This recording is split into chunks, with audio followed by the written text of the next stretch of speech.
So welcome back, everybody, to another one of the Three Geeky Dads Escape Pod episodes. For those who don't remember what this is all about, the Escape Pod is where any one of us could take a little breakout session and talk about whatever we want with whoever we want. And again, tonight we've got our own Marc Macrina talking with friend of the show and frequent collaborator Dean Calusdian. This time they're going to be talking up two excellent movies, Dark Star and Galaxy of Terror. So stay tuned. Hey, you're not permitted in there. It's restricted. You'll be deactivated ashore. Hey, that's my escape pod. Who are you? I'm the bearded lady. What are you, one of the freaks? Okay, I assume you tried to gain control of the escape pod in Dock 14. Yes, I tried to gain control. There's an escape pod in Dock 14? The escape pod was jettisoned during the fighting. No life forms were aboard. She must have hidden the plans for the escape pod. According to this, there's a single occupant escape pod called the Deus Ex Machina.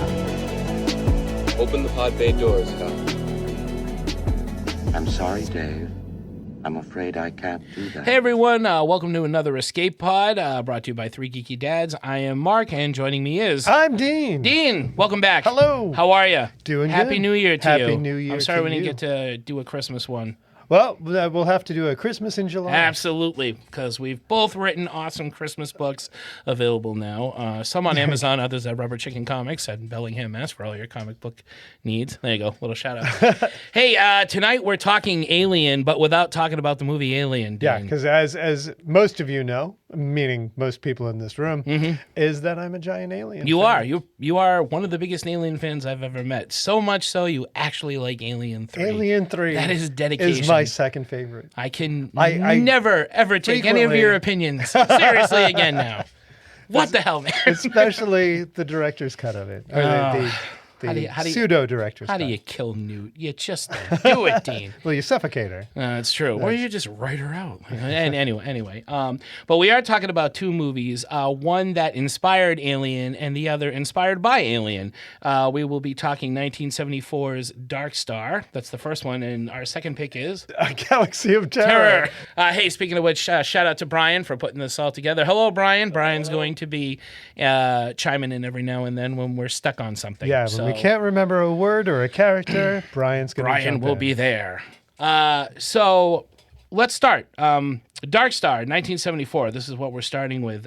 Produced and directed by John Carpenter, written by John Carpenter and Dan O'Bannon, starring Dan O'Bannon as Sergeant Pinback, Dre Pahich, or I believe I'm saying that right, as Talby, Brian Norrell as Lieutenant Doolittle, and Cal Kunaholm as Boiler. Quick synopsis before I get into Dean's opinion on this.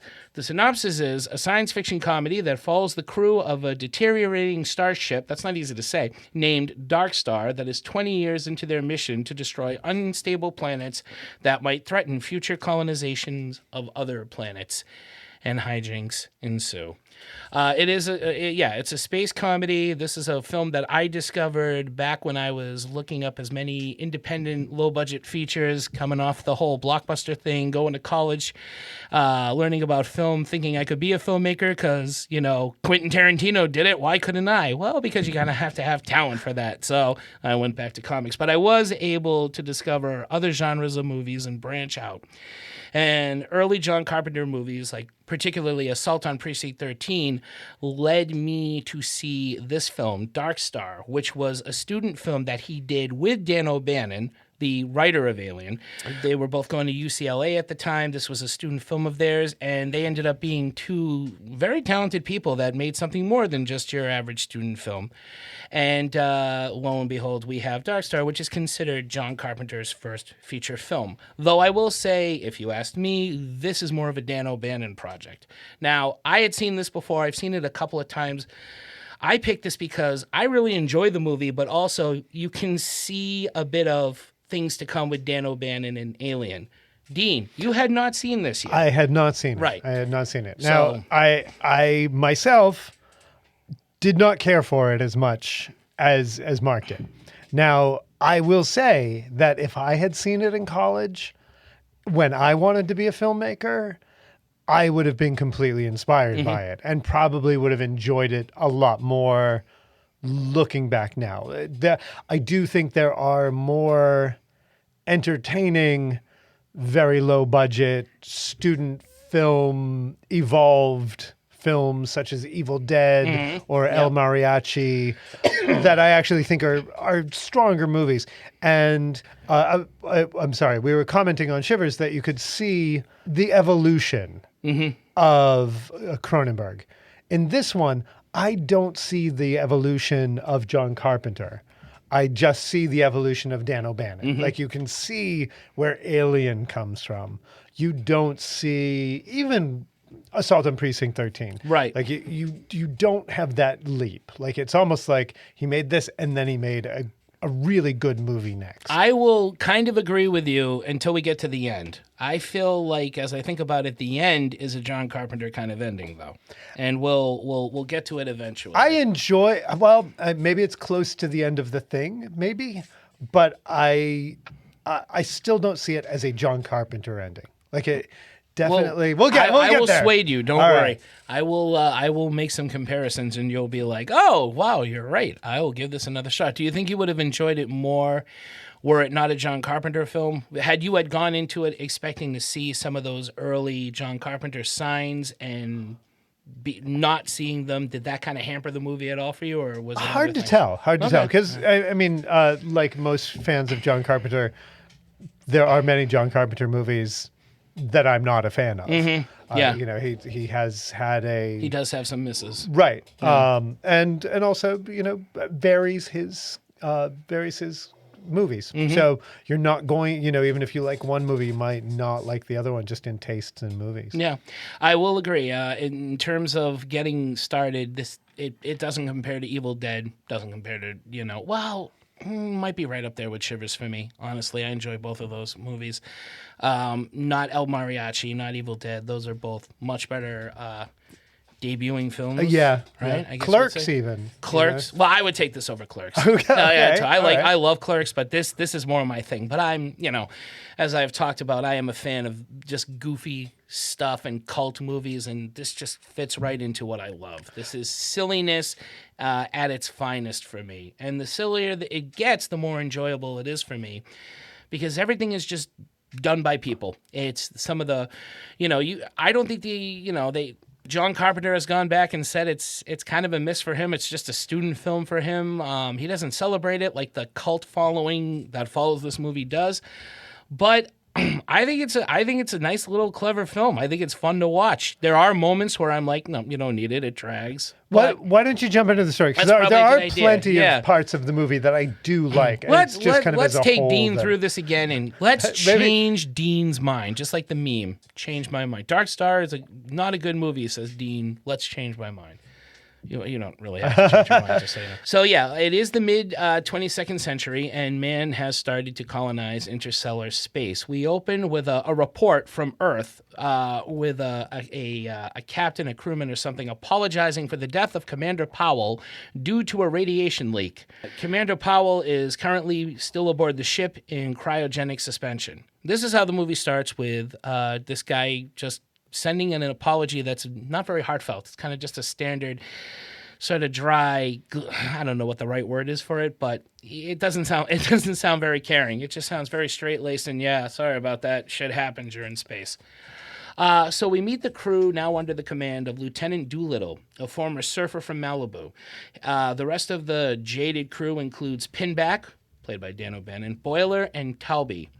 We find the crew going about their routine mission of destroying planets with artificial intelligent thermostellar devices which can both talk and reason. The talking bombs are my favorite part of the movie. I concur. It's almost like Kit. Yeah, yeah.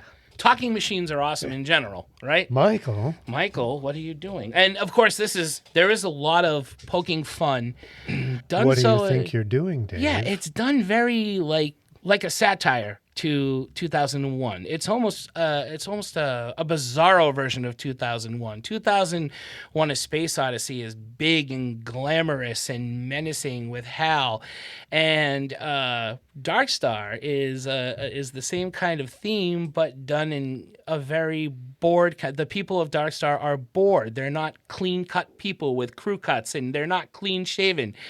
they're dirty hippies. It's a cultural space movie, or a 2001 Space Odyssey, if you will. That's what I get from. Yeah, I get that too. Like, Yeah. whereas there's lots of big open scenes in 2001, there's a lot of like crazy cramped their piloting hatch, like where the main operations place on the ship is one thing that I really thought was a cool design, because they're all crammed into a cylinder facing opposite directions and like real on top of each other.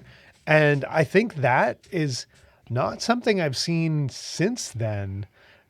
Kind of more realistic. Now, there's also several other scenes in the movie that they're in these big open hallways, which is kind of confusing as to why their command center is Like, so crushed into like, The place- let's sit in the washer, and Excuse me. The place they spend the most time is the most confining room. I don't know.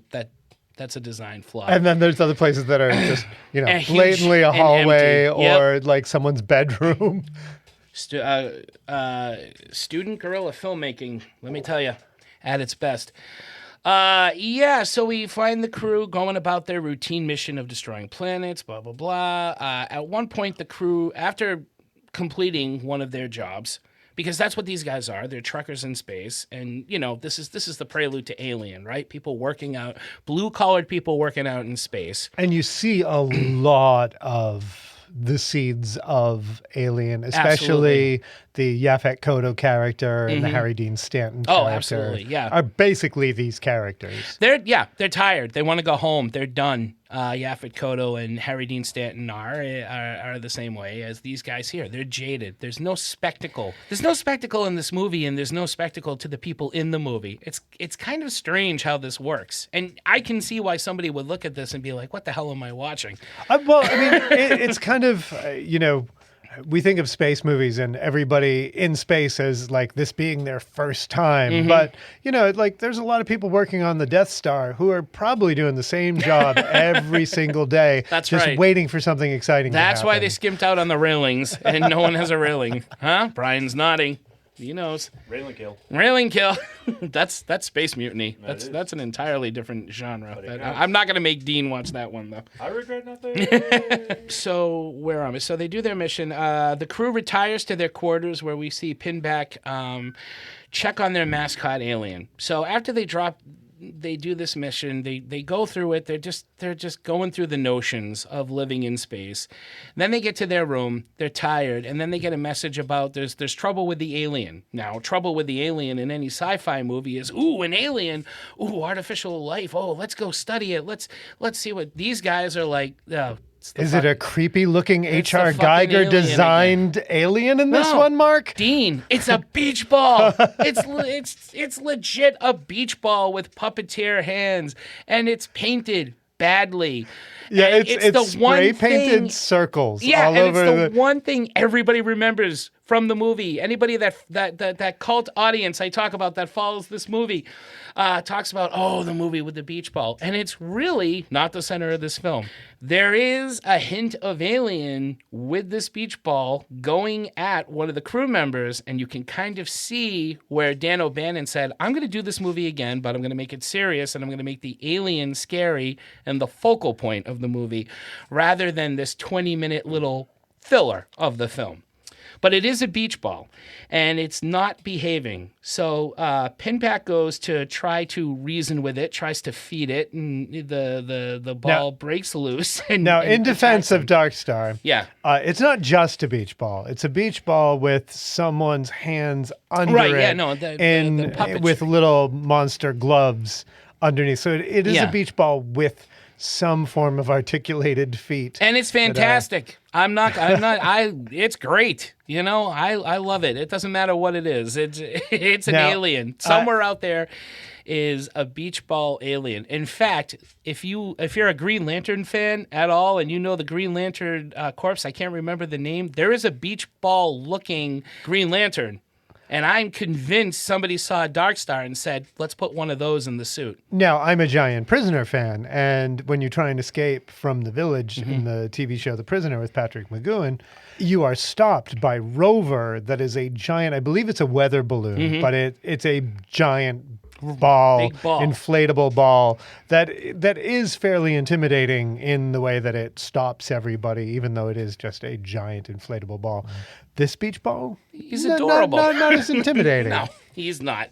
He's kind of cute. It's a little Attack of the Killer Tomatoes-y. Yes, very much so. It jumps around. It tries to escape. Pinback goes through this long chase trying to stop it, but the ball keeps getting the upper hand, which it does have. Now, does it chirp, or was I just picturing it chirping in my head? It makes a chirping kind of noise. I think it does. It makes chirp. a little chirping noise, yeah. It does look like it should chirp. Yeah, and it even uses its hands to flap a bit. I don't know what these guys were on, man, but they made something special. So one of the best parts is chasing this. Go ahead. Okay, Yeah, jump in. so the beach ball chases Pinback to an elevator shaft, and somehow knocks him in. He somehow gets out, and then he does leap on top of him, similar to the way the xenomorph comes down on Harry Dean Stanton in Alien. There's a similar kind of attack. Yeah, also It's done just more coming out of humorously. the vent type thing. Yeah, too. right. Continue.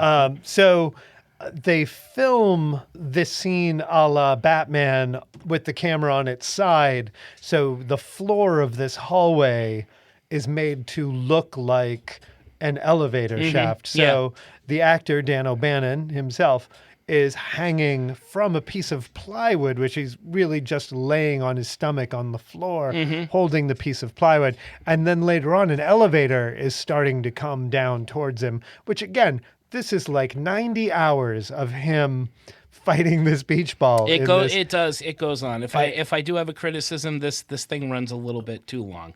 But at the same time, really fun to watch and just being like, oh my God, they totally have this guy hanging onto a dolly and they're lifting him up by his feet and not showing his feet. Yeah. So it looks like he's just hanging in space, which for a student film is a lot of fun. Like You and the gotta effects get are that good grade. so Yeah. the like young kid filmmaker in me did like super appreciate that and made me want to like go get my Super 8 camera. Do you regret make not that. seeing this I when you were younger? really do. I do think this would have. What you got to do is you got to eat a bowl of frosted mini wheats, find the kid in you again, and watch it again, Dean. Okay? And sorry, Jen, for having him watch that. I didn't think about that. Yeah, I did make Jen That's on me, sit through Jen. it. And, That's okay. I and made Sarah sit through Galaxy of Terror. And it's a little rougher too. yeah. So we're both sleeping on the couch. All right, so go on. All right.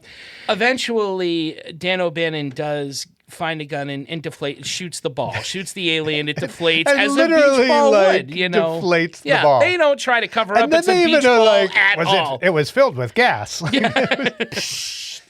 Down it goes.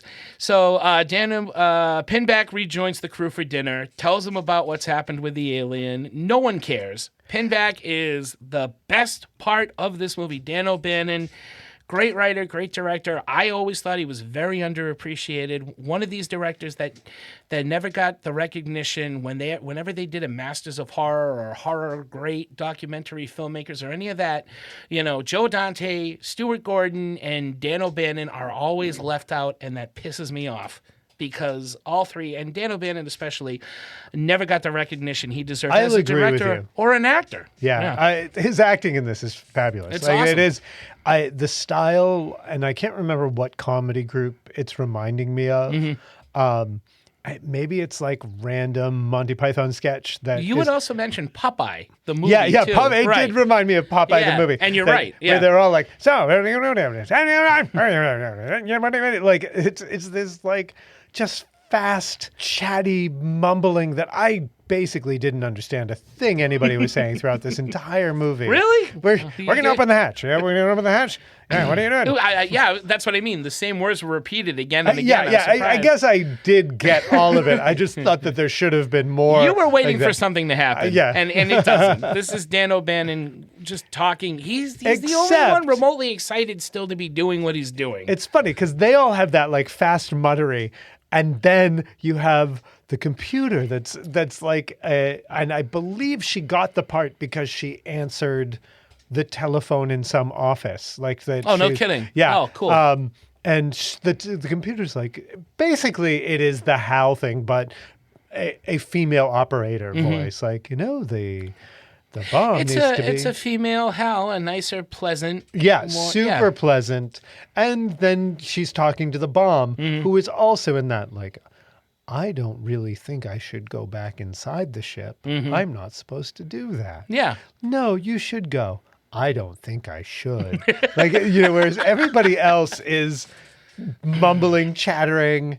The bomb and the computer have these like very eloquent, laid back conversations, which It's that man to versus me, machine. right? Yeah. Exactly. And I guess it was a little deeper than I thought. But those parts I really enjoyed.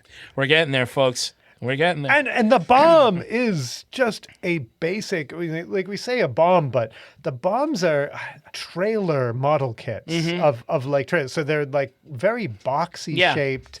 They're not even like crazy. There is not a Sam Peckinpah riding in this. No, they're not bomb shaped. They're box shaped, and they're whatever the people could find. The only thing round is the alien. Everything else is square, and whatever you can find. Nothing is glamorous. They spent all their film. curve money on. Well, they didn't spend it all on a maggot raping scene like the next movie, so we'll get to that. So Pinback rejoins the crew for dinner, and while Talby, who is not with the others, heads to the computer room where he locates a malfunction near the emergency airlock and goes to investigate.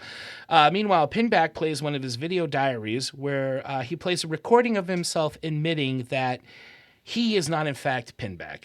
His name is Bill Froh, and this whole thing is unneeded. It is like serves 10 no minutes purpose. of him just talking into an 8-track. Right. It's almost like a demo reel. Like he's bitching about being this guy. Nobody listens to me on this ship. They don't even know that I'm not really, They blah, don't blah. know. Yeah, they don't even care if they find out. And that's the thing. If they knew, they probably wouldn't care.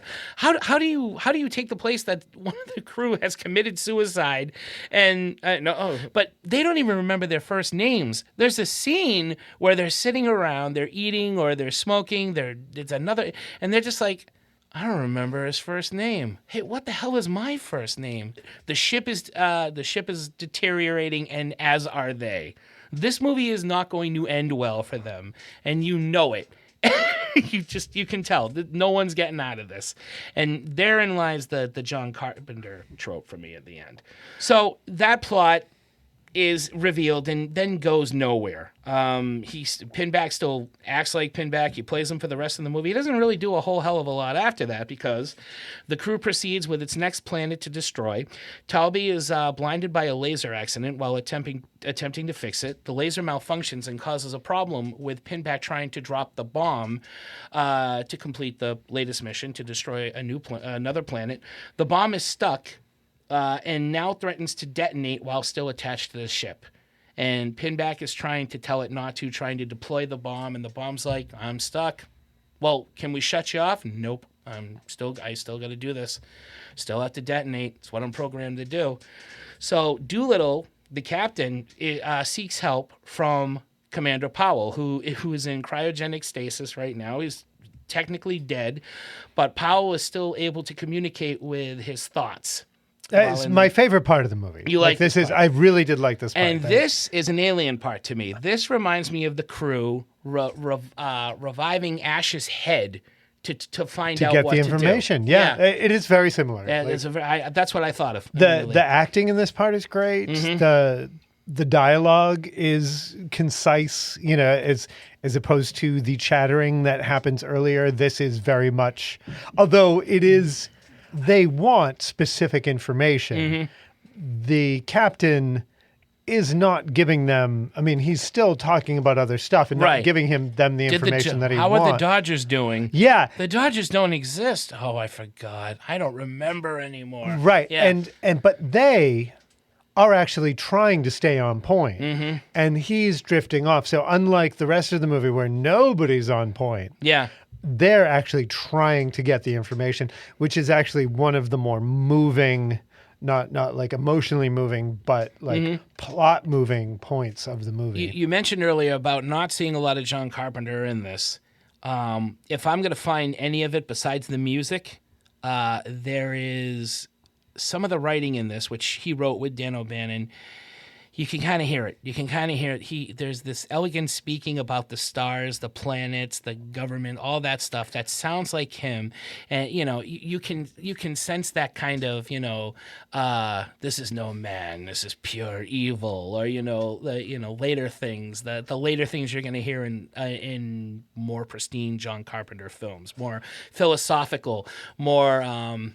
Self-defeating. I'll give you a little bit more towards the end. Yeah. And it really, the end is the one part of the movie that I felt was more solid. Yeah. And there was a point that I was even looking at IMDb on something and missed part of the conversation with the captain and the bomb, and Right. not the captain, the new captain and the bomb. Yeah, Doolittle and the bomb. And Jen was like, I think you're going to want to hear this. Like, like I wasn't paying attention. Jen called me out and was like, and so I rewound it and was like, oh, thank God I paid attention, because I actually really like this conversation. Yeah, so. it is very. There are some and again, and we'll get to it at the end when they're floating in space. They say some cool things. But going back a little bit first before we get to the end, so Powell tells Doolittle that he himself needs to talk to the bomb. It's not a question of trying to feed it commands through a computer. You have to physically go into space in a spacesuit, float up to it, and talk to it. And Doolittle does just that. And through a very philosophical conversation, which is very much Dave and Hal, but done in a more dry, witty kind of way. It's almost It reminded me of Deep Thought from That's the what you were saying. Hitchhiker's Yeah, Guide to the Galaxy. right. Like, Yeah. that whole kind of meaning of life, the universe, and everything. There's a lot of pontificating that's not begging. Doolittle's not like, please, you have to. He's like, wow, I want to ask you this question. Now keep this in mind. Now bear in mind this part. And the bomb just keeps answering. And it's a conversation two people have over, coffee, contemplating, or like stoned in a college dorm room. Like it is. There is a how lot this of. movie was made. I think, therefore I am. Right. And it's a lot of that going on, and that's where the beach ball comes from. Doolittle convinces the bomb to temporarily stop from detonation to abort destruction. Meanwhile, Boiler and Pinback get into kind of a scrap because Boiler wants to shoot his way out or shoot the thing so it doesn't go off, shoot it off the ship. And Pinback, of course, no, you can't do that. You're going to get us all killed. Don't you understand? It almost sounds like old-time radio announcing when Dan O'Bannon talks. Have some Kellogg's Pep from Superman, try some Bond and me. Get your war bonds today. So they do get into a fight. Pinback does stop Boiler from shooting, and then they all get back to work, and they're trying to get back to dropping. When they get back into the command center, they find Doolittle at the door saying, you got to let me back in.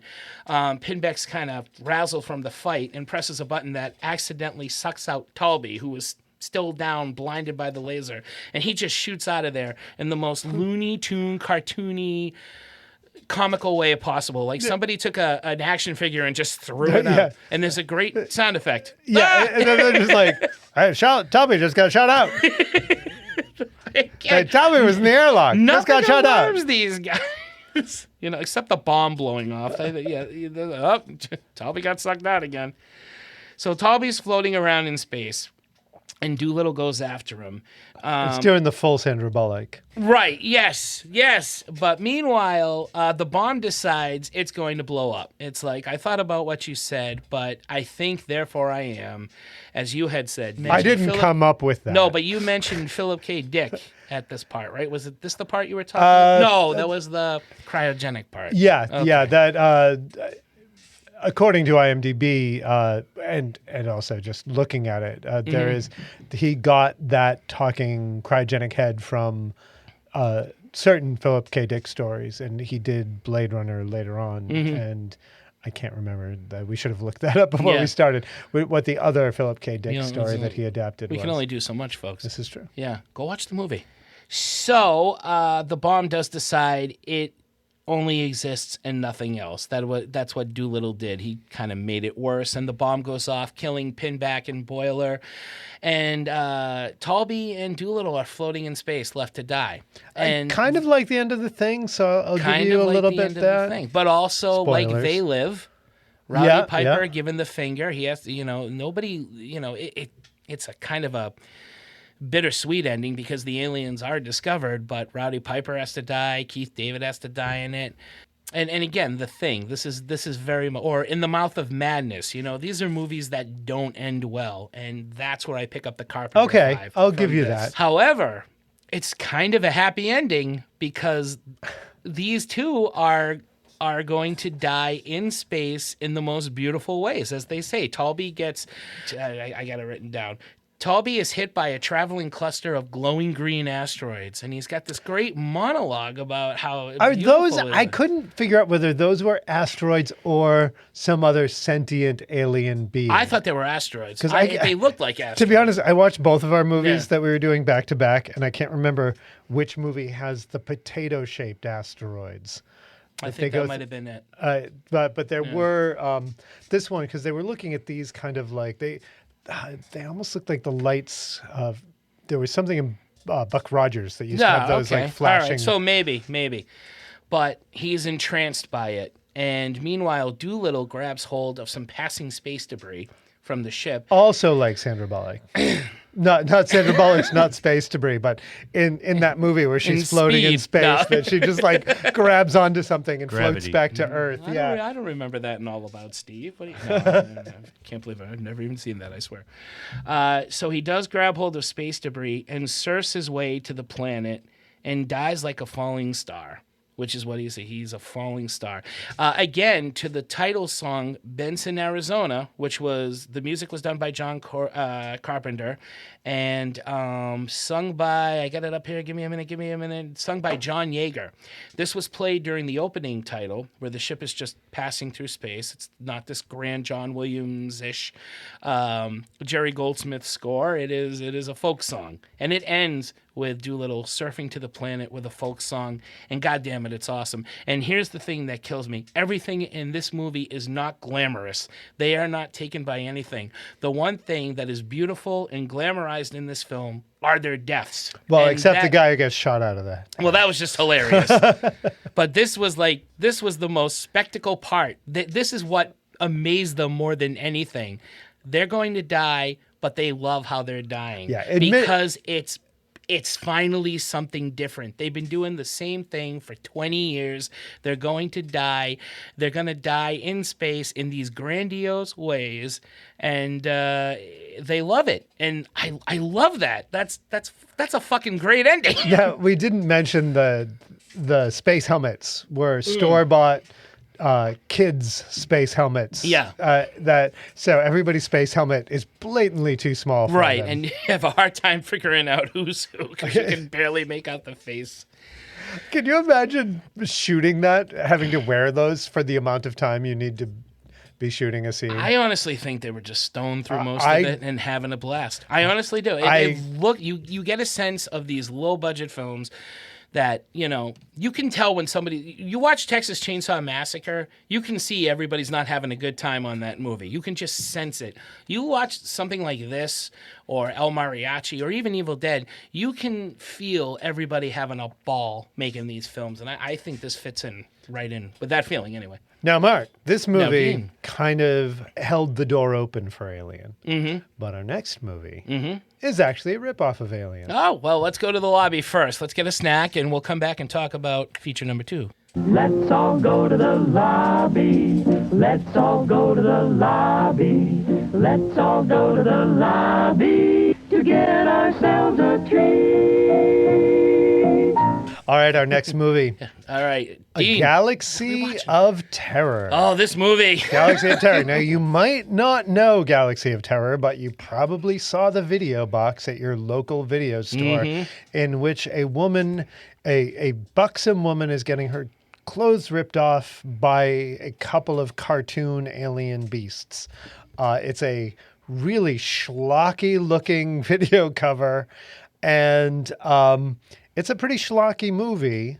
It has a great cast. I saw it when I was, 15, 16.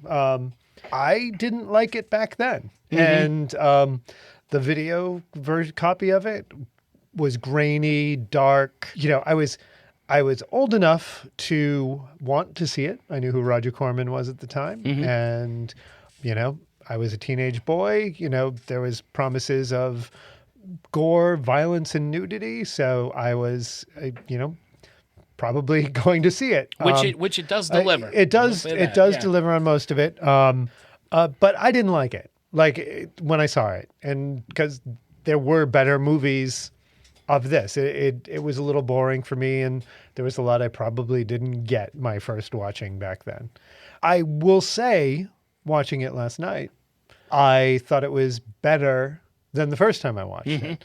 There are parts that I find more problematic than I did when I was younger, but I also think I might have been Scream Factory, but I don't know who did the new clean restoration of it.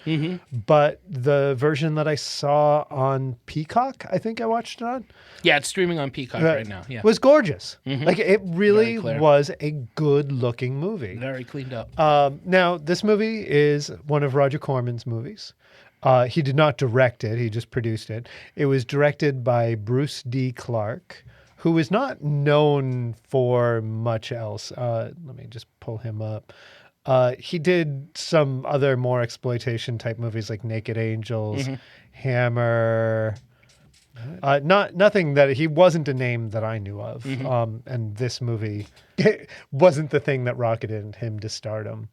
But tying this into our Aliens theme, this is directly a ripoff. I shouldn't say a ripoff. It is riding the wave of space horror that Alien, because it really is not so much. It doesn't do the stuff that Alien does. It's actually more creative in the way that it goes for its space horror. But it boasts the sets are done, or the art direction is done by James Cameron, who then only, I think 3 years later, went on to do Terminator, and then went on to do Aliens, which starred Bill Paxton, who was on set for this movie. Yeah, he was the set dresser for this movie. And this movie, the sets look great. Like, they really, unlike Dark Star, the quality of the set work is much better than you'd expect. It is, and apparently some of the sets are made out of McDonald's takeout cartons. Yeah. At the time, I'm picturing back the McBLT. The old styrofoam stuff. Yeah. And back then, I made spaceships out of my, my action figures riding around in a Big Mac. That's all you had. I mean, Pringles cans. Before I had the Death Star, I had Pringles cans and Big Mac containers. There is some quality to this, and it is schlocky, and I can't say I still enjoy it, but I did find it the quality of the film and the money spent on it, they stretched that money a good long way. Like, the monsters are still a little cheap and cheesy looking, at least the big glowing eye monster that shows up in the end, and some of the like early digital effects that they kind of throw. I can't even call them digital effects, but they tried some very early, I don't even know what, animated effects that I'd say animated, that don't really work too well. But most of the like rubber monster stuff looks okay. Like, it's for its budget. Now, this came after Battle Beyond the Stars. So I don't know how much they reused for this, but it had that same kind of, I would even say the sets probably were almost even better than Battle Beyond the Stars. I mean, it could have been leftover, and it's a Corman production. Right, so right. I'm sure. They reused. And as it came in, I'm like, wow, they really ripped off the Battlestar Galactica outfits, didn't they? And then I realized that they were actually Battlestar Galactica outfits, that when Battlestar Galactica stopped production, they actually like bought the outfits on a song and took the patches off of them. The crew are all wearing Battlestar Galactica outfits. So let me jump in. What did you think first of all, like right off? So I am a fan of gore and rubber monsters. So there was enough of that to make it enjoyable for me. However, the story is all over the place. I don't think it translates very well. And, I mentioned in the last film how I enjoy Dark Star because you can see the fun everyone's having. There is no fun in it. There is no fun in it at all. And based on the stuff that I've been reading, it wasn't fun to make. It was quite an ordeal. And that kind of carries out. It kind of hampers the movie a bit because there's a lot of talent in that film, acting-wise, that really don't get to branch out at all, and a lot of it does not make sense. I saw this once a long time ago. It was one of those sleeping over your friend's house, but there were a bunch of kids. So I saw this in Dave Barsky's basement. See, I was probably in a basement too when we were watching. We were probably watching it because there's nudity in it. And the one scene everybody talked about is the girl who is gets stripped naked by a giant maggot and is supposed to get eaten, but it turns into a rape scene. It's called the worm rape scene, which this is like the elephant in the room of this movie. Yeah, it totally is. Which they apparently had expanded. Part of the distribution deal was the movie had to have nudity. Yeah. Which was kind of, the thing for straight-to-video horror at the time. Like, that was what was going to get it on shelves. You didn't have access to nudity on your computer. So there was, this was the, magazines under the bed or, this... the occasional 5 minutes in a movie. Fast Times rented way more than you would expect. But it was the requirement of the film because it was the scene that carried the film, word of mouth. It's not a very good scene. No. At all. But at the time, this is what got people to go in. It was the niche or the money shot, if you will. Although it could have been worse because it was filmed. Won the actress. And this is kind of... I would never think that Roger Corman was a saint. No. But... the accounts of this scene being done make him out to be a real sleazebag in this because the actress kind of didn't want to do that much nudity. No, not at first. And certainly not without a pay increase. Right. And so they brought in a body double to do the more extreme shots. Yeah. But the actress still had to be nude. Yeah. And he said he was going to film from different angles so she wouldn't be really seen nude and they'd have the body double. Right. And really did not stick to his word on what was seen. I will say it's not as gratuitous as the tree raping scene in Evil Dead. Right. Which it is. Which for some reason... I don't know if it gets a pass, but it doesn't feel like an elephant in the room like this one does. I think it's probably because it's a better made movie. But. Right. I think the difference is the nudity at all is I don't want to say unnecessary, but it's point when you're saying gratuitous in the term gratuitous when everybody nude is scene. Dying fully clothed and your one hot crew member is stripped it's blatant. It doesn't I don't think it ever held up, and I wouldn't go so far as to say Corman was thinking like a sleaze. I think he was thinking like a businessman. And he was thinking this is going to get people to see it, and it's not a good, but he's right. So the thing is, it did get the movie. So the full scene, which included much more, it kind of took it into cheap rubber monster hentai, and it got an X rating. Again, still, kind of almost the way we're describing it makes it sound almost worse because it is it really is. I don't want to say it's a cheap rubber monster, so it doesn't it's not read hardcore like exploitation. It's just silly looking. Right. It's an uncomfortable thing, but it's not like a Last House on the Left uncomfortable. It's just kind of an oh come on, really. Right. Right. And it does, and again, as an adult looking at it now, I'm like, thank God they went for the R rating and cut most of it because it would make the movie unwatchable. Absolutely. But outside of that, like what's left is not too bad because even we were like, is that like outside of her clothes being dissolved by maggot saliva? Like, is there something worse going on? And I'm like, no, I don't think so. And but then when you I looked really can't tell at first if it's eating her or just humping her. And then it does. And then when it pulls back, you're like, oh, okay, it is. But for a while, it just looks like she's getting eaten, and it's just, take her clothes off before she gets eaten. So that is, that's the scene. We've spent a lot of time on that. Yeah, but it is kind of the scene. You can't get around talking about this movie with that. When you look at even the IMDb information on the movie, there's like a tiny little bit about some of the production stuff. Yeah. And then like the rest of it is all about the controversies of that scene. And again, it's a lot of the controversy comes from what's not there, but there still is enough there to make it, Yeah.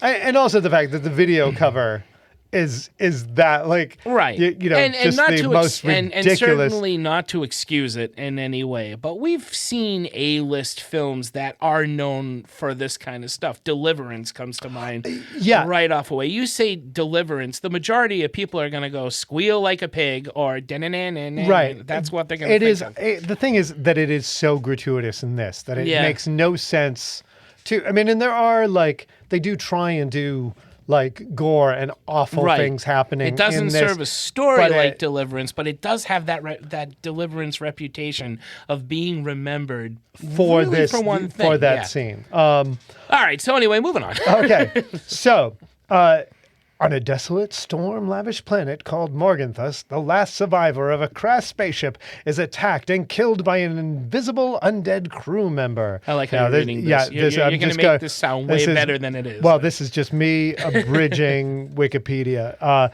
because this, Wikipedia has this one sentence. I had no idea that that's what was happening there. It is basically a man in a Buck Rogers hallway, I believe he starts off with a wrench in his hand. Yeah. And then in the next shot, somehow the wrench is mysteriously turned into a gun. And I was like, Jen, is that? It's the future. Yeah.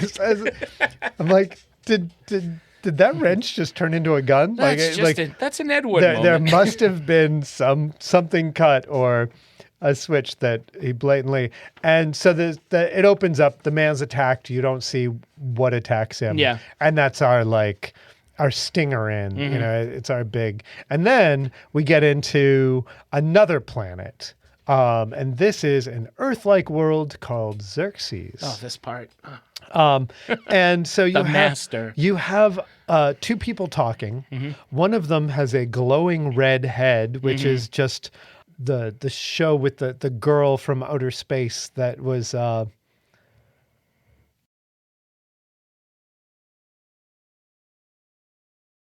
Out of This World. What is that? Out of This World. Evie from Out of This World. Yeah. That had. Is that what it's called? Yeah. It is the alien version of Small Wonder. That's right. It's pretty much the same thing. But in that they have she talks to her dad on like a remote control thing that has like a glowing light, and that's basically what they've just kind of blotched over the master's head, so you can't see who it is. This to me looked like when the bounty hunters' heads tried to shape into a figure in Critters, and it starts to glow, and there's this globular kind of glow moving around as it's trying to morph into whatever it sees. That's what this reminded me of.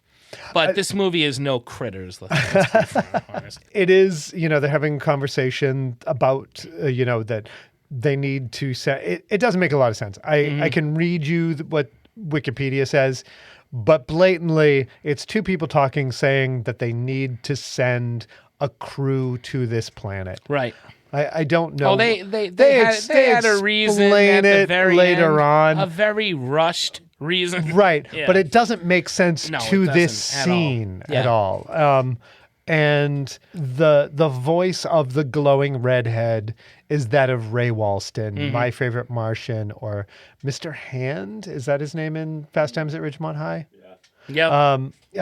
So he's also, as I pointed out to my wife, who's a huge Trekkie, Boothby from Star Trek The Next Generation, the groundskeeper of Starfleet Academy, who teaches Picard his greatest lessons when, back when he was a cadet. And Sarah went, that's who that guy is. I always know him from My Favorite Martian with Bill Bixby. And also Pops from Ski Patrol, which I'm surprised I have not talked about yet. And was he Popeye or Pappy in Popeye?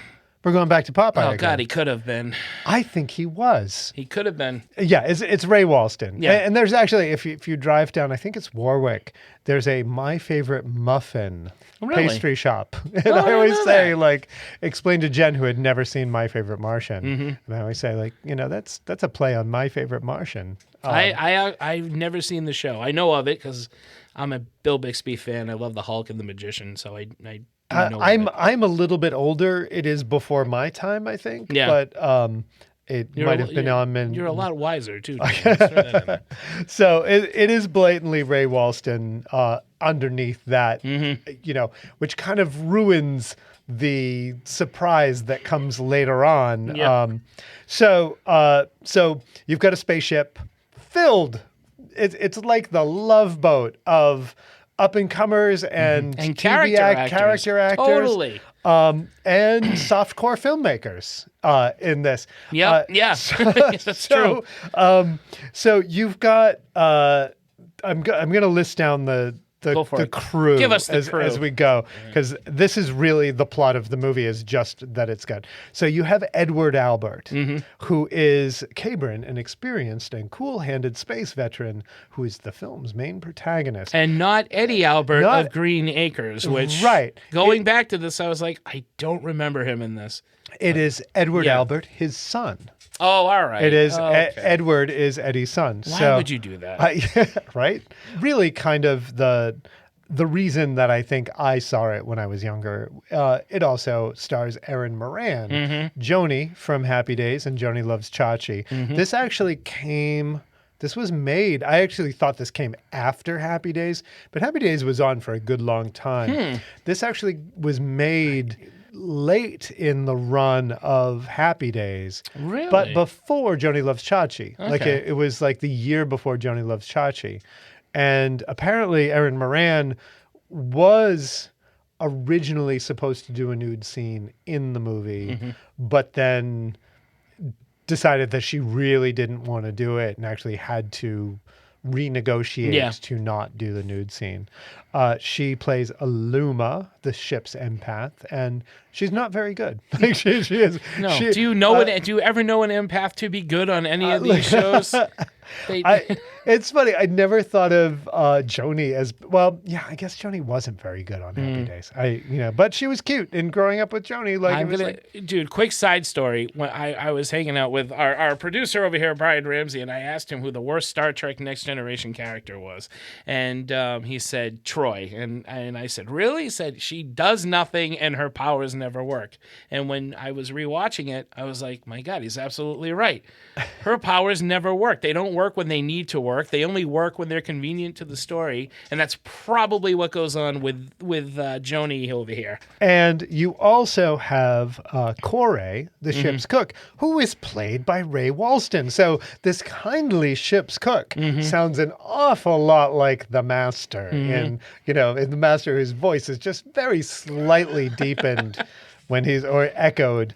Typhy, I don't really know how to pronounce her name. O'Connell is Demia, who's the ship's technical officer. Now, she is the one in the maggot scene that we were talking at length about. She is the sex appeal of the movie. Right. Her and Robert Englund. Oh, well. And then we've got Bernard Behrens as Commander Ilver. He's the commander. You might know his face from some old 70s, 80s TV shows. He's an older guy. Right. Fun fact, he played Obi-Wan Kenobi in the Star Wars radio dramas. No kidding. Yeah. Okay, awesome.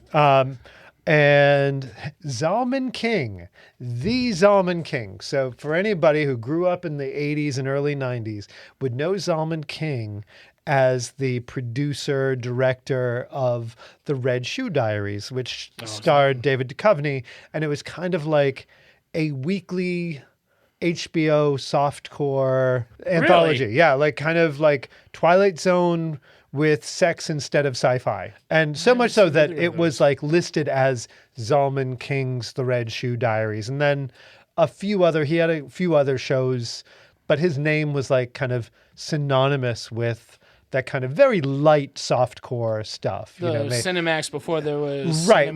Kind of stuff. Just kind of standard one nude scene per episode. So that's Zalman King. Now Zalman King plays Balon, the team leader, who's kind of like this lanky, creepy, mean kind of commander type. He's not very nice.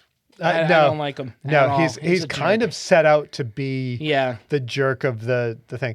Now, back when I don't know where this falls into the timeline of when V came out, but it also stars Robert Englund. Yeah, this is before. I'm almost positive. Before V. Yeah. Playing the same, like, most people don't realize that before Robert Englund played Freddy, he was more known for being the cute, funny, sweet, lovable, dopey guy. Yep. I want to say really quickly. Certainly, Robert Englund's not suffering as an actor. He has created an iconic role that will forever be his. He's doing fine, but I will say I always thought he was never allowed to branch out because playing Freddy for so long or whatever. I don't know what happened, but I feel like he is very as an actor. He could do so much more. And I see it in V. I saw it in this. Like, he does have a range, and I've wanted to see more of Robert Englund go against the horror stuff and play other things again. Right. And maybe he did, but like I was charged when they had him on Stranger Things season 4 just to see him again. But you can even see it in that scene in the prison or whatever. Oh, yeah. He carries that scene. He is a very good actor, and while he's appreciated as Freddy Krueger, I still think he's underappreciated as an actor. He did the lovable loser thing really well, which is kind of funny. And you see both in this movie. Like there's a scene where you're like, oh, yeah, he like you can see where he can turn on the Freddy thing in this. We'll get to that. Fighting. Oh, okay, we'll get. Sid Haig. I love the great Sid Haig. Now, as an Armenian boy, Sid Haig, my first knowledge of Sid Haig was first as Dragos in Jason of Star Command, which was a Saturday morning sci-fi show, which is basically the character he's playing in this. Strong, silent. Yeah, strong, silent, shaved head. My first experience was Captain Spaulding. Kind of. Honestly, oh, really? Honestly, I had not. Shamefully, I had not known of him until Captain Spaulding, and then I went back and I started watching the stuff he did in Pam Grier movies, and his appearance on Jackie Brown and Spider Baby. With Lon Chaney Jr., and I was like, this dude is a remarkable actor. So Sid Haig, being an Armenian man, did a movie called The 40 Days of Musa Dog, and that was one thing. Like, my dad showed me that movie, and it was kind of like, well, that's the guy from Jason of Star Command, and so like I knew him from this movie about the Armenian genocide, and it's almost hard to describe him. He's Sid Haig. Like, it is. Sid Haig plays that big and carries the beginning of the movie just because he's so like cool. He's great. He's got those see-through throwing stars of his, the crystal throwing stars or whatever. It's awesome. So the head of this quest is a captain who apparently was on another mission that everybody on her mission died, which is basically like, well, why would you put her in charge of this one? And that is played by Grace Zabriskie. Love her. I didn't realize that's who it was. And I was just like, really? It looked like they were giving her old age makeup. Yeah.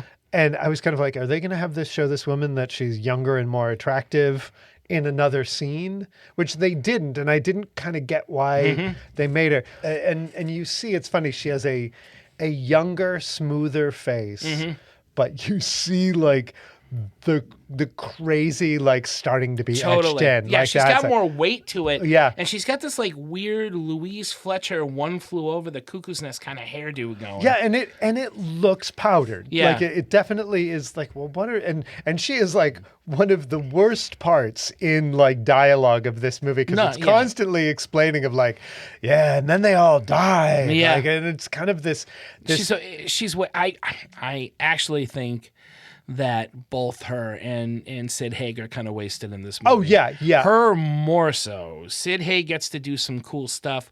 The way she Grace just Zabriskie plays crazy. Like but the way she goes out, I think, is ridiculous. They also kind of don't even show it. No, like they don't it's a last minute kind of write-off thing. Yeah, it seems like they probably. We'll get to her death scene, but it does seem like that was a cost-cutting measure that, especially in a Corman film. All right, so without delay, the spaceship quest blasts off to Morganthus, piloted by Captain Trantor, survivor of a famous space disaster. As the quest approaches the planet's atmosphere, it suddenly veers out of control, and they end up kind of crash landing safely. Like, it's just a little, the out-of-control thing really just gives them a little bit of action before they get there. There's a lot of talking where you can't hear what people are saying because the background noises are so strong and powerful. Right, and I feel like the screenwriter had a lot going on that they were writing a completely different movie than was actually getting made. That there's a lot of really heavy stuff in history that they were making their own Star Wars. And so they end up kind of crossing, they crash, and they have to go find the wreckage of the ship they're there to find. And this is where it gets to be very Alien. Like this is where they're completely ripping off Alien. They're picked off one by one. Well, they are, but that happens in most movies. Right. This has that full, like, we're out in our spacesuits. Kind of a real... Alien did it in a slightly different way, but they had they've got like lanterns or like flashlights built into their backpacks. And they're like, so they've got their big backpacks like Alien, and they're just kind of out walking on the alien surface toward the derelict ship, which is 100% Alien. And it's almost even more like Aliens, which... James Cameron went on to direct. Right, so because and along with another guy, I can't remember the name offhand, but they did design all these ships and atmosphere and stuff. And you can definitely see the aliens yet to come. Right. There is stuff that definitely calls back to that. I'll bring up a movie. You know what? In a moment, you'll find out what movie I think borrows from this. Okay. So you've also got Cause. Did I mention that? Oh yeah, Jack Blessing is Cause, an inexperienced, frightened crewman. He's basically, you know what? He's basically, they're like, they're gonna kill us, man. He's the Bill Paxton. He's no Bill Paxton, but he's a prototype. Yeah.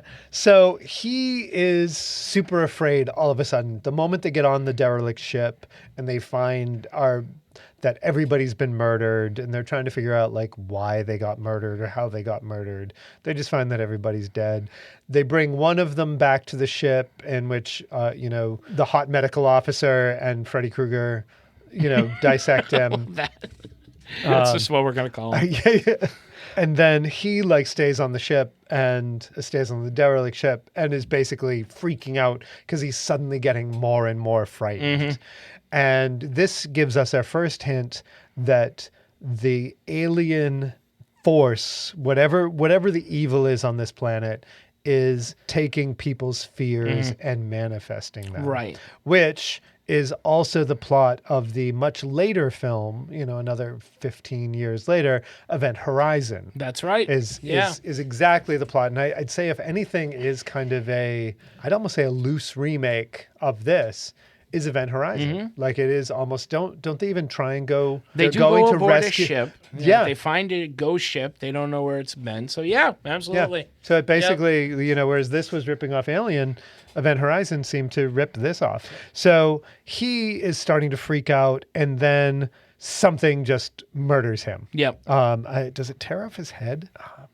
Something fleshy. Something like just attacks him and he's murdered. So then the the crew finds him. Then I don't remember exactly how they find it. And this reminds me, I think a lot of Alien versus Predator, was it, that had the pyramid? Yes. That kind of almost rips this off. Very, like, it's almost the same thing. Yep.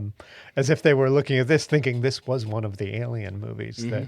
And so they find an opening in the top of the pyramid, and the captain goes down, and the captain gets immediately like torn apart by tentacles, like grab him. And again, he's afraid because he's going down in that hole. He's afraid he's too old to do it. There's a lot of doubt, and it feeds off of it. So and they tear him apart. Yep. And drain his blood. Then they find another entrance, and Sid Haig has these like crystal throwing stars. Again, Sid Haig, super cool. Like you guys talked about Krull and using the glaive, the glaive. He has these like crystal throwing stars that again he uses once, and they get destroyed, and then he's like heartbroken. That's it. That his crystal stars, and he says like, "I live and die." His one line is, "I live and die by the crystals." Yeah, he won't use a gun. Right. He's afraid of guns. Yeah, he won't use a gun. He is then trapped in this room with his broken crystals. He sees them and he picks them up. And then in one fairly memorable scene, because this type of thing always gets me, whether it be bugs, the crystal slides in. It gets caught under his skin and then slides underneath the skin in a fairly cool effect because it's just like a glass shard moving up his arm. And then it ends up like cutting him open from the right off. Lobs the arm right off, and then he dies. The nurse comes in and sees the arm, and it's covered in maggots. And then the maggots start to grow, and hence the scene we talked about ad nauseum. Now, so she's now dead. So we've killed off 2 of the crew members now. So then we have Erin Moran wants to leave, but Salman King won't allow it. We're back on the ship. And Robert Englund sees, this is the part that you didn't like. So Robert Englund sees the captain running from, and there's a little bit of conversation with Ray Walston that doesn't make a huge amount of sense. It doesn't go anywhere. Greg Zabriskie is playing this weird simulation game and getting terrified. She's having like non-flashbacks of her last mission. Which is never really explained. She sees something that Ray Walston is pretending not to see because, he's the master, although we're not supposed to know it at the time. And then she goes running to let it in or goes running to stop it. And it's Robert Englund that kind of finds her. And by the time he reaches her, her skin is completely burnt off. So the crew members head back to the ship, and then they go back. Like they get everybody and head back to the pyramid. Balon decides to stay. Balon is Zalman King. He decides to stay on board the ship, and then is torn apart by probably one of the least effective monsters in it. Then back at the pyramid, you've got Joni, Freddie, and Eddie back all together. That's a sitcom. There we go. Of itself. And they get like kind of stuck in a like House of Mirrors type thing. Like it's like a weird, you know what? It's like the Phantom Zone or something. I don't know what. Ranger, who is Freddy Krueger, or is Robert Englund, starts to feel the fear effect and ends up kind of splitting in two to evil Robert Englund and nice Robert Englund. And it's so funny because evil Robert Englund is just Freddy without the makeup on. And it's really funny to see him doing the same positions, same facial expressions. It's a hint of things to come. Yeah, it is. It is really because it's and it's kind of cool. Like it's done pretty well as opposed to a lot of things in this movie. I think they do this to one actor to whatever kind of thing very well. No, and then he kind of just says like, I'm not afraid of you. Like I figured it out. Like it's working off our fear. Yeah. He survives. Now Joni, I forget which happens first, but Joni gets attacked by tentacles. Yeah. Like just randomly gets attacked by tentacles. Is it? It's machinery, right? Is she the one that gets like? It's all these wires that come to life and tangle her up and start digging into her, and then her face explodes. Yes. Yeah. It's very odd. Yeah. Very, it is. Is she is that her deep rooted fear? Like discarded space equipment? Like it's like every house at this point you have like all your unused cables. It's clutter. Technical clutter. Yeah, so Brian knows. Her fear is... I have 2 boxes of those. Better get them out before they kill you, man. Yeah, it's like, the death by HDMI. Sorry. I might need this 50 feet of coax later. Literally today doing the same thing. But that's not the weird part. It's almost like it squeezes her. So and her then face it like, pops yeah, up. her head pops. Yeah. Yeah. It's awesome. I'm going to say when I saw it, I said, yes, that's great. You should know this, for all the other reasons as the movie that they pop Joni's head. Yeah. No Chachi. Now it's just Chachi. So then we end. So she's dead. So the only person we have left. So technically, we have Ranger Robert Englund is still alive, but later they reference that there's only one survivor. Yeah. So you're kind of like he just disappears. Yeah, they're just like, oh well, maybe we didn't realize that Freddy's still on the planet. I want to think that he's like, fuck this, and that's when he decided to become Freddy Krueger. He went back to Earth, found Springwood, decided to become a child killer because he likes being evil, and then became Freddy. So Edward Albert. Cabrin finds Ray Walston's master character and is like, "You're no cook." And he's like, "Yes, this is all, I have put you all to the test and you've won." Yeah. Like you've won because this all is a game to teach my species how, and it's very Star Trek-y, like how to teach them to learn fear, how to handle fear. So like all these people died in a children's game. Yeah. Teaching alien kids, how to conquer their fears. And again, talking about going back to Alien, it's about an expendable crew, right? In both movies, Aliens and Alien, the crews are expendable. It's what the company wants. The company is the master. The master is the company. It's funny. I never put that That's together. what I said. Okay, well, see, we were right in picking this one because it's got a company and it's got an expendable crew, and they're fucked. Basically. So we'll refer to Ray Walston as Raymond Yutani or Paul Reiser. The Edward Albert does not. Is like, you killed my people for a children's game, and he's like, I'm going to kill you, and so they fight. And Edward Albert kills Ray Walston, but then he's only killing Ray Walston's host body. Yeah. And then he becomes the host body, right. In which he says, like, I'm not going to do the same thing you are.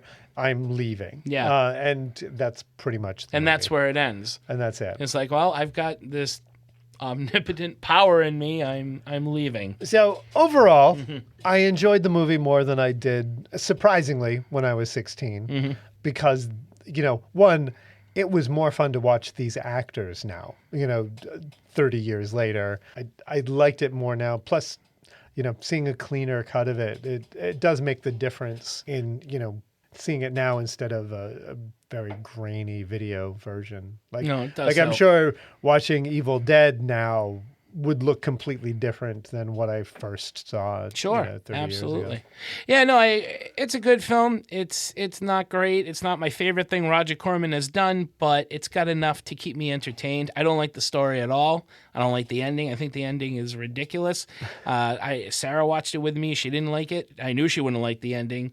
But we both dug the gore. The rubber monster stuff, like I said, is great. But you're right. Watch this movie for the cast. Yeah, if nothing else. Yeah, watch it for the cast.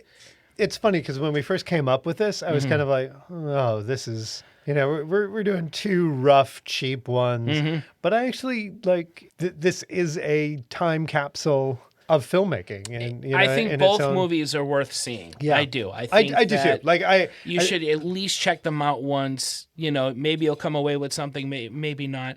But again, if you're an Alien fan, if you're a fan of sci-fi horror, they have to be on your list to at least see once. Right. Yeah. Cool. That's our movies. That's our movies, and that's our show. Dean, as always, thank you very much. I look forward to doing this again, picking 2 more films, talking about them. Me too. I'm excited. And what will that be? You'll have to stay tuned to find out. Thank you very much, Brian Ramsey, for putting this all together as You're always. welcome. Thank you, Brian.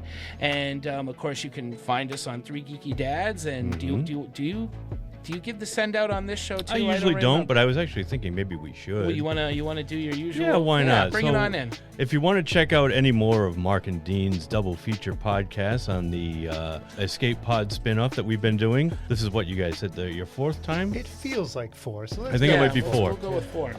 Yeah, so you can check those out along with all the 3 Geeky Dads past episodes at www.3gdpodcast.com. www.3gdpodcast.com. Along with the past episode, you'll also find one-click buttons where you can subscribe to us to the podcast platform of your choice.